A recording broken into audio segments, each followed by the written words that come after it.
သူများသားများနဲ့ဖောက်ပြန်ရင်အရသာဘလို့ရှိလေသိကျင်နားဆင်ကြည့်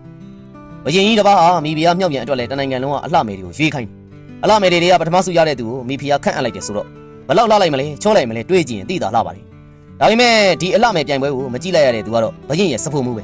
အဲ့ဒါကြောင့်လဲဘယင်ပွဲတော်ဆက်တာရမှာမိဖုရားကိုတွားပြီးတော့ဒီစဖို့မှုကလည်းမိဖုရားကိုဆွဲလန်းသွားတာပေါ့အဲ့ဒါကြောင့်ဒီစိတ်နဲ့လဲချက်ပြုတ်လာတော့သုံးဆောင်တဲ့ဘယင်ကလည်းသိတာ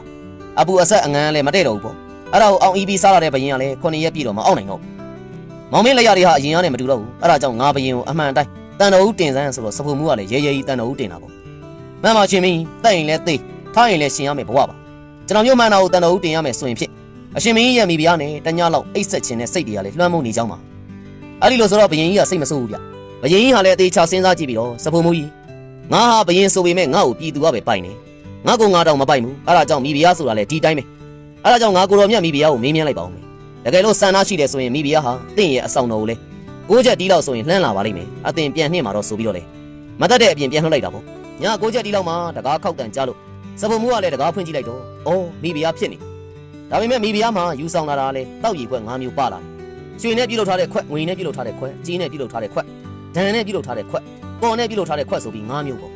ဒီခွက်5မျိုးမှာတောက်ရီတွေဖြည့်လိုက်ပြီးတဲ့နောက်မှာတော့စပုံမှုရဲ့ဘဝဇာတ်ကြောင်းမေးတော့လေစပုံမှုကလည်းဂုံယူခွေကြွားစွာနဲ့ပြောတာပေါ့ဒီကြားထဲမှာမိဖုရားကလည်းရေကြီးတော်တွေကိုစက်တာနားထောင်ရင်ပေါ့ဒီလိုနဲ့ရေ9ခွက်လည်းကုံရောညလည်းနှက်ရောစပုံမှုကလည်းမိဖုရားနဲ့အိတ်ကြရအောင်ပေါ့ဗျာမိဖုရားကလည်းစပုံမှုမအိတ်ခင်လေးမှာငါမေးတဲ့မေးခွန်းတွေဖြေပါစောစောကစပုံမှုတောက်ခဲ့တဲ့ရေ9ခွက်မှာဘယ်ခွက်ထဲကရေကပို့ပြီးတော့ရတာရှိတယ်လဲဆိုတော့စပုံမှုကလည်းရွှေခွက်ငွေခွက်ကြေးခွက်ဒဏ်ခွက်ကော့ခွက်ရေတွေအကုန်လုံးကအတူတူပါပဲမိဖုရားလို့ဖြေတာပေါ့အဲ့ဒီတော့မိဖုရားကပြန်ပြောတယ်တင်ဟာပညာရှိတယောက်ပါပဲစပုံမှုတင်ကကျွန်ုပ်ထင်ထားအထက်ပင်ပညာရှိပြီးသားပါပြီထို့တူပဲတင်ရဲ့မိမနဲ့ကျွန်ုပ်ကရောဘာတွေကြွားချနေလို့လဲစပုံမှုရေဟာရေပါပဲမိမဟာမိမပါပဲ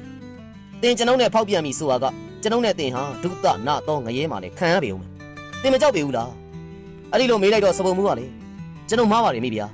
ကျွန်တော်မျိုးဒီယာကတနာလွှမ်းမိုးသွားခြင်းကြောင့်တတိမမှုဘူးမမြင်ခလုတ်တိုက်မိတော့မလို့ဖြစ်ခဲ့ရပါတယ်ထို့ကြောင့်လည်းကျွန်တော်မျိုးလွန်စွာရှက်ကြောက်မိပါစိုးရုံမိပါတယ်ထို့ကြောင့်လည်းကျွန်တော်မျိုးကိုခွင့်လွှတ်တော်မူပါထို့အပြင်မိဖုရားစီကနေကျွန်ုပ်တခုလည်းတောင်းဆိုပါရစေကျွန်ုပ်ကိုလည်းစပုံမှုဘဝကိုဆွန့်လွတ်ပြီးတော့သာသနာပေါင်းကိုဝင်ခွင့်ပြုတော်မူပါဆိုပြီးတော့ဝင်ခွင့်ပြုလိုက်တော့တာပေါ့ပုံမြင်လေးကတော့အဲ့ဒါပဲတကယ်တော့ကျွန်တော်တို့ဖောက်ပြန်ခြင်းကြတယ်လို့ဘာတွေဆိုတာလဲပို့ပြီးတော့ရတာရှိနေမှာရေးဟာရေးပါပဲမိမဟာမိမယောက်ျားဟာယောက်ျားပဲဘာများထူးခြားမတော့ပါဘူးလိုက်စားမိရင်လည်းငွေကုန်မဲ့ယောဂရမယ်အမြည်ပြက်မယ်စီးပွားပြက်လင်မယားရန်ဖြစ်မယ်ဘယ်မှာကောင်းကျိုးရှိမယ်အဲဒါကြောင့်လင်မယားအပေါ်မှာမယားလင့်အပေါ်မှာတစ္ဆာရှိခြင်းဟာမင်္ဂလာတပါပဲသူများမယားဆိုလဲကိုမယားနဲ့ဘာမှခြားနာမှုမရှိသလိုသူများလင်ဆိုလဲကိုလင်ထက်ဘာခြားနာမှုမှမရှိနိုင်ပါဘူးရွှေခွက်ငွေခွက်ကြီးခွက်ကွာသလိုရုပ်ရည်အစင်းပဲကွာပါလေခွက်ထဲကရေကတော့အတူတူပါပဲဆိုတာကိုလေသတိထားပြီးတော့လဲဆင်ကျင်နိုင်ကြပါစေဗျာ